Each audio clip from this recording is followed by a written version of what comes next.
السلام علیکم معزز ناظرین، میں ہوں فرحان خان روزنامہ پراپرٹیز سے آپ کی خدمت میں حاضر ہوں۔ سب سے پہلے جو چینل کو ضرور سبسکرائب کر لیا کریں تاکہ راولپنڈی اسلام آباد میں ریئل اسٹیٹ کے حوالے سے جو بھی اپڈیٹ ہیں وہ آپ کو بآسانی پہنچتی رہیں۔ پاکستان کی ریئل اسٹیٹ جو ہے وہ پچھلے 2.5-3 سال سے کافی ڈاؤن فال رہا ہے ریئل اسٹیٹ میں، اور ہر طرف ہی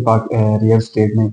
جو ہے وہ بڑی بے چینی سی کیفیت رہی ہے، جس میں جو ہے اسپیشلی جو انویسٹر تھے، شارٹ ٹرم انویسٹر جو کہ پراپرٹی لیتے تھے 5-6 ماہ یا سال ہولڈ کر کے اس پہ پروفٹ لے کے اس کو سیل کر کے مزید آگے بڑھتے تھے۔ تو یہ سینیریو میں سمجھتا ہوں کہ پچھلے کوئی 1.5-2 سال سے تو نہیں رہا، اور الٹا لوگ جو ہے وہ انویسٹر جو ہے وہ نقصان میں گیا ہے۔ بعض لوگوں نے بڑی پیک پہ جا کے پراپرٹی بائی کی اور پھر وہ آج تک نقصان میں اور وہاں سے نکل نہیں سکے۔ اور اس میں دو طرح کے لوگ ہوتے ہیں، چونکہ کچھ لوگ جو ہیں وہ شارٹ ٹرم انویسٹمنٹ کرتے ہیں اور کچھ لوگ لانگ ٹرم چیز کو لے کر 10-15 سال پہنچ جاتے ہیں، تو ان کے لیے تو اس طرح کا کوئی پرابلم نہیں آیا۔ لیکن جو شارٹ ٹرم انویسٹر تھا وہ کافی متاثر ہوا ہے اس جو پچھلا 1.5-2-2.5 سال جو گزرے ہیں اس میں۔ تو اس ٹائم میں سمجھتا ہوں کہ یہ جو پاکستان کی ریئل اسٹیٹ ہے، اس کے ڈاؤن ہونے کے لیے کافی سارے فیکٹر ہیں، لیکن جو مینلی فیکٹر تھے وہ 3-4 ہی ہیں۔ اور اس میں سب سے مین فیکٹر جو تھا وہ شرح سود تھا، جو کہ بینکس نے کافی تعداد میں سود دیا، اور سود کی ریشو جو ہے وہ کافی بڑھا دی تھی، جو کہ 21-22% تک چلی گئی تھی، جس میں یہ ہے کہ لوگوں کو کافی ایک ہینڈسم اماؤنٹ سود کی شکل میں آیا، کہ تھا وہ سود ہی، لیکن یہ ہے کہ کچھ پھر جو ہے وہ اسلامک بینکنگ کا سینیریو بھی آ گیا، فتوے بھی لگ گئے کہ اس طرح کے جو ہے انٹرسٹ جو ہے وہ حلال ہے۔ باقی یہ ہے کہ ایک تو لمبی اسلامک بحث ہو جاتی ہے، لیکن یہ ہے کہ کافی لوگوں کو ایک ہینڈسم اماؤنٹ مل جاتی تھی۔ اگر فرض کیا کروڑ روپیہ وہ بینک میں رکھتے ہیں تو منتھلی تقریباً ان کو 175-80 تک ان کو گھر بیٹھے مل جاتا تھا۔ مین فیکٹر تو پاکستان کی ریئل اسٹیٹ کا ڈاؤن ہونے کا شرح سود تھا۔ اس کے علاوہ چونکہ ملک میں جو ہے پولیٹیکل انسٹیبلٹی آ گئی، وہ بھی ایک فیکٹر تھا جس کی وجہ سے پاکستان کی ریئل اسٹیٹ ایک دم ہی جو ہے وہ بیٹھ گئی، اور اس میں پولیٹیکل انسٹیبلٹی تھی۔ ایک گورنمنٹ آئی، دوسری چینج ہوئی، پھر تیسری گورنمنٹ آئی، یہ سارا سینیریو تھا۔ تیسرے نمبر پہ جو تھا کہ چونکہ بینک نے ایک ماڈل دے دیا سود کا، تو اس حوالے سے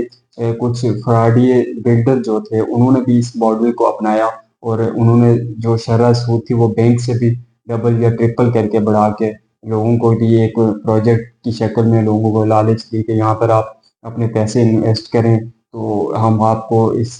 پر اتنا % ریٹرن دیں گے۔ بعض لوگوں نے 35%، بعض لوگوں نے 40% تک بھی ریٹرن دیا، حالانکہ نہ وہ پروجیکٹ بن رہا تھا، نہ اس کی بننے کی کوئی شکل تھی۔ تو یہ بھی ایک قسم کا سودی ماڈل ہی تھا، بلکہ یہ بینک کو دیکھ کے لوگوں نے اپنایا، اور یہ بینک سے بڑھا چڑھا کے اپنایا، چونکہ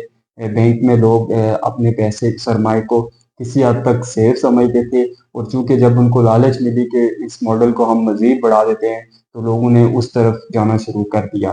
تو سب سے پہلے جو یہ والا فیکٹر تھا یہ تو تقریباً ختم ہو چکا ہے، پچھلے کچھ سال سے اس ماڈل کا میں سمجھتا ہوں کہ خاتمہ ہو چکا ہے، چونکہ یہ ماڈل زیادہ عرصہ چل نہیں سکا۔ لوگوں نے 2-3 یا میکسیمم 4 انسٹالمنٹ دی تھی، اس کے بعد بھاگ کے سارے اس طرح کے بلڈر جو ہے۔ اور اس کے بعد جو پولیٹیکل انسٹیبلٹی والا فیکٹر تھا وہ بھی میں سمجھتا ہوں کسی حد تک اب بہتر ہو چکا ہے۔ ملک میں ایک پولیٹیکل اسٹیبلٹی ضرور ہے کسی حد تک، جو کہ میں سمجھتا ہوں کہ یہ بھی ریئل اسٹیٹ کے لیے اور باقی جو بھی بزنسز ہیں ان کے لیے بھی خوشحال ہے۔ تیسرا جو سب سے مین فیکٹر تھا شرح سود، جو کہ بینکوں نے کافی بڑھا دیا تھا، جس وجہ سے لوگ ایزی منی کی طرف چلے گئے، سرمایہ بھی ان کا محفوظ، اور اسپیشلی یہ جو تمام بزنسز کو نقصان ہوا ہے، لیکن اسپیشلی ریئل اسٹیٹ کو اس سے سب سے بڑا دھچکا لگا ہے، چونکہ یہی جو بینکس میں پیسے گئے ہیں 80-90% یہ جو اماؤنٹ تھی یہ تقریباً ریئل اسٹیٹ انڈسٹری سے ہی اٹھی ہے اور بینکس میں چلی گئی، چونکہ جو شارٹ ٹرم انویسٹر تھا پاکستان میں، جن کے پاس بھی تھوڑی ایکسٹرا منی ہوتی تھی، وہ وہاں پر کوئی پراپرٹی بائی کر لیتے تھے، چند عرصے کے بعد اس کو سیل کر کے پروفٹ لے کے مزید آگے وہ کوئی پراپرٹی اور بائی کر لیتے تھے۔ تو اس حساب سے لوگوں نے جب دیکھا کہ بینک ایک اچھا ہینڈسم اماؤنٹ ہمیں دے رہا ہے، تو لوگوں نے یہاں سے پیسے اٹھائے اور سیدھا بینک میں رکھوا دیے، جس کی وجہ سے ریئل اسٹیٹ میں بائنگ سیلنگ نہ ہونے کے برابر آ گئی۔ تو ریٹس بھی آٹومیٹکلی، جب سپلائی زیادہ ہو جائے گی، ڈیمانڈ کم ہوگی، تو ریٹ آٹومیٹکلی